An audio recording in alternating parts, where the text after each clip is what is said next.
सत्य, धर्म और मानवता का संदेश, शेखपुर बछौली में यथार्थ गीता पाठ का भव्य समापन।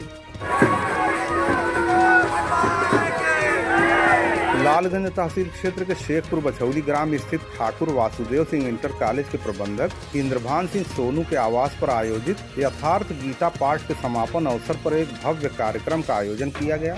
इस मौके पर स्वामी अड़गड़ानंद जी महाराज के परम शिष्य नारद महाराज का आगमन हुआ, जिनका स्वागत गाजे बाजे, शंख ध्वनि और पुष्प वर्षा के साथ किया गया। उन्हें मंच पर आदर पूर्वक विराजमान कराया गया।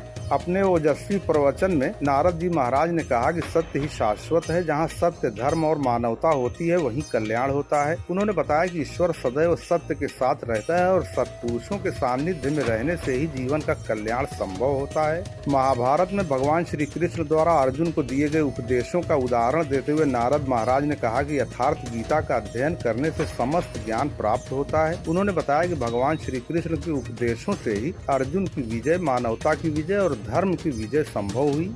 इस पावन अवसर पर दिवाकर सिंह, चंद्रभान सिंह, मोनू, बबलू सिंह, ओम सिंह, विकास सिंह, हेमंत सिंह, ऋषु सिंह, राधेश्याम सिंह, गुड्डू सिंह, कमलेश सिंह, योगेंद्र सिंह सहित सैकड़ों की संख्या में स्वामी अड़गड़ानंद जी महाराज के भक्तगण और बड़ी संख्या में महिला पुरुष श्रद्धालु उपस्थित रहे।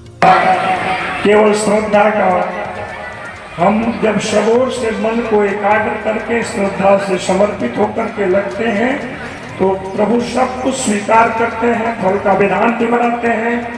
अर्जुन को संबोधित करते हुए कहा कि तू जो कुछ भी यथोचित कर्म करता है, मन से इंद्रियों को तपाता है, वह मुझे अर्पण कर। ऐसा करने से तू मुझे ही प्राप्त होगा। और बताया कि मेरी प्राप्ति ही मुक्ति है, इससे लाभ। तो बताया कि सृष्टि में न तो मेरा कोई प्रिय है और न तो कोई अप्रिय है, किंतु जो मेरा अनन्य भक्त है वह मुझ में है और मैं उसमें हूँ। यही मेरा एकमात्र रिश्ता है, नाता है। प्राय समाज में तरह तरह की भ्रांतियां हैं कि अमुक व्यक्ति जघन्य अपराधी है, शूद्र है, क्रूर कर्मी है, स्त्री है, पुरुष है, इसे भजन का, भक्ति का अधिकार नहीं है। इन सभी मतों को भगवान कृष्ण पीछे छोड़ते हुए कहते हैं कि अपीछेषु दुराचारो भजते माम अनन्य भाग साधुरेव समन्तव्य सम्यक व्यवस्थितो ही सब।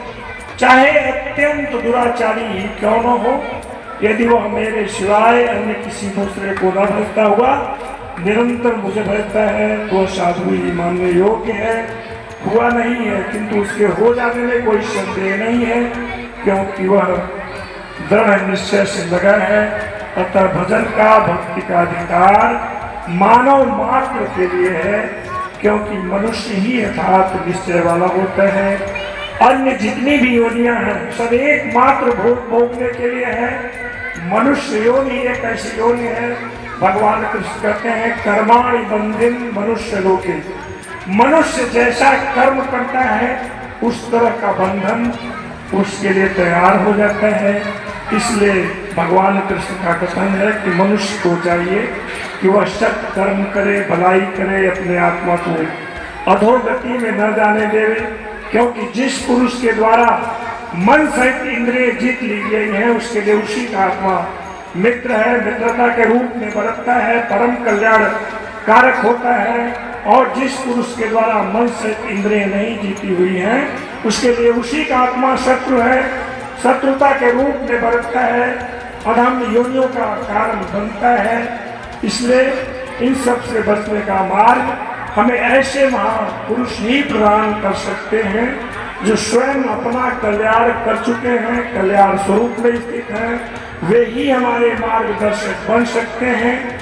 इसीलिए भगवान कृष्ण के अनुसार मनुष्य की केवल दो जातियां हैं, दैवी और आसुरी। यदि हम निरंतर सत्कर्म कर रहे हैं, भलाई कर रहे हैं, संत सेवा कर रहे हैं, शास्त्रों के द्वारा बताए गए साधन पथ पर अग्रसर हैं, तो हम दैवी संपत्ति का अर्जन करते हुए देवता जैसे हैं। और यदि हम निरंतर तरह तरह की बुराइयों में लगे हुए हैं तो हमें वह पुनरपि जन्म पुनरपि मरणम इस परिधि में ले जाने वाला होता है। इसलिए इन सबसे बचने का मार्ग भगवान कृष्ण का एक ही रास्ता बताया कि हम ऐसे तत्वदर्शी महापुरुष की शरण जाएं जिसके स्रोत हैं तत्वदर्शी महापुरुष। उनके लिए कहा गया कि ब्रह्मणो ही प्रतिष्ठा हम अमृतस्य व्ययस्य च शाश्वतस्य च धर्मस्य सुखस्य एकांतिकस्य च, उस अविनाशी ब्रह्म शाश्वत धर्म अखंड एक रस आनंद और अमृत का आश्रय मैं हूँ, अर्थात परमात्मा स्थित सदगुरु इन सबके आश्रय हैं। इसलिए यदि परमात्मा परम धाम है तो मेन गेट दरवाजा सदगुरु होते हैं। बिन गुरु भाव निधि तरह न कोई, जो बिरंच शंकर सम होई। इसलिए सदगुरु की शरणागति नितांत आवश्यक बताया गया। किसी एक बहुत बड़े भव्य दरवाजे पर 2-3 व्यक्ति खड़े थे और आपस में चर्चा कर रहे थे है तो सत्य क्या है। तो बताया कि सत्य वस्तु का तीनों कालों में अभाव नहीं है और असत का अस्तित्व नहीं है। सत्य के प्रति आत्मा ही परम सत्य है, शाश्वत है, सनातन है, जहाँ मृत्यु का समावेश नहीं है और असत के प्रति संपूर्ण भूतादि प्राणियों का शरीर नाशवान, क्षणभंगुर, मरण धर्मा, आज है तो कल नहीं रहने वाला है। यह जानकर यदि तू निश्चित कल्याण चाहता है तो युद्ध कर। बगैर युद्ध के कल्याण कदापि संभव नहीं है। और युद्ध का स्वरूप बताया कि अंतरात्मा में चित्त का निरोध करके ध्यानस्थ होकर, आशा रहित, ममता रहित और संताप रहित होकर इस युद्ध में अग्रसर हो। और जो कोई मोह निशा में अचेत मूढ़ लोग इस मेरे मत के अनुसार नहीं बरतते, उन्हें कल्याण पथ से तो भ्रष्ट हुआ ही जान। विचारनी है कि जिसका चित्त ध्यान में स्थिर होगा, आशा, ममता और संताप से रहित होगा, वह कौन सा युद्ध लड़ेगा और किससे लड़ेगा। वस्तुतः गीता का एक भी श्लोक बाह्य मार्ग का समर्थन नहीं करता है। प्रत्येक पथिक को, प्रत्येक धर्मानुरागी पथिक को, साधक को इस पथ से गुजरना होता है। पहले तो बाहरी चकाचौंध को देखकर लगता है भजन बड़ा ही आसान है, बड़ा ही सुगम है, किंतु जब हम सभी मधुर संबंधों का त्याग करके एक परमात्मा के चिंतन में, भजन में प्रवृत्त होते हैं तो जितनी भी जातीय प्रवृत्तियां हैं, काम, क्रोधश्च, लोभश्च, देहे तिष्ठन्ति तस्करा, ज्ञान रत्नापहाराय तस्मात् जागृत जागृत। महापुरुषों ने बताया कि हमारे शरीर के अंदर 3 प्रकार के चोर, काम, क्रोध, लोभ, मोह, निरंतर ज्ञान रूपी रत्न का अपहरण करने के लिए सदैव तत्पर है, विद्यमान है। थोड़ा सा भी सावधानी हो जाने पर हम पर हमला करने के लिए तैयार है। इसलिए उन महापुरुषों का आदेश है कि जागो, अवश्य जागो। जिसके लिए मानव तन मिला है उस कल्याण के पथ पर अग्रसर रहो, सदैव सचेता अवस्था में।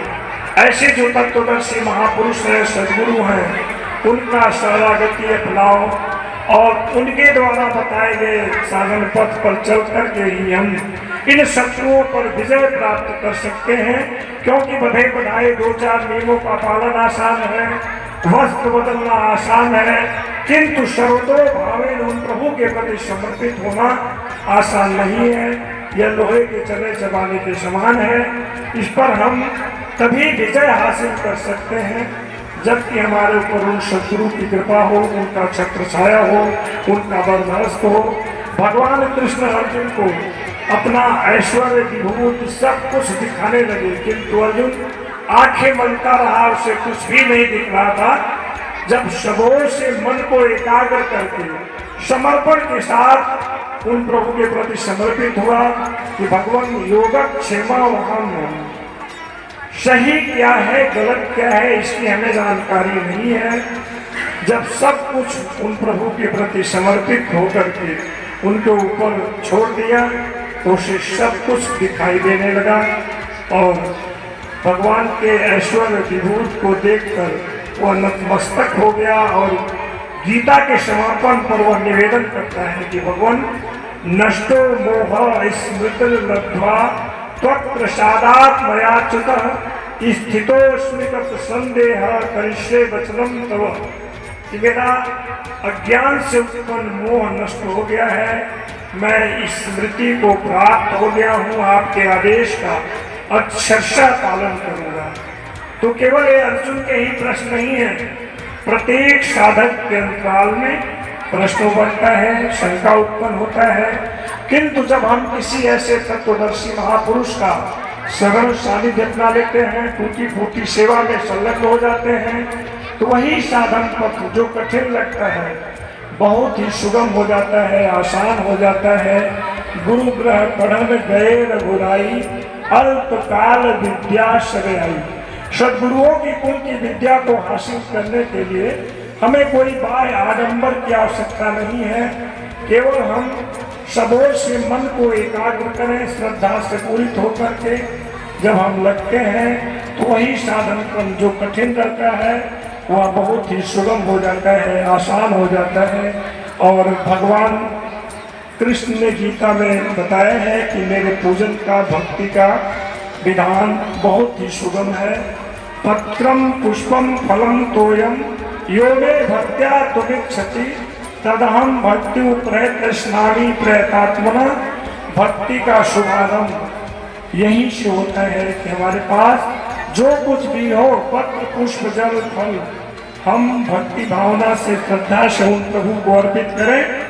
प्रभु सब कुछ स्वीकार करते हैं, वो जानते हैं कि भक्त को क्या चाहिए, क्या उसकी मनोकामना है। दोस्तों नए हो तो चैनल को सब्सक्राइब कर लें, खबर पसंद आई हो तो इसे लाइक और शेयर करना ना भूलें। धन्यवाद।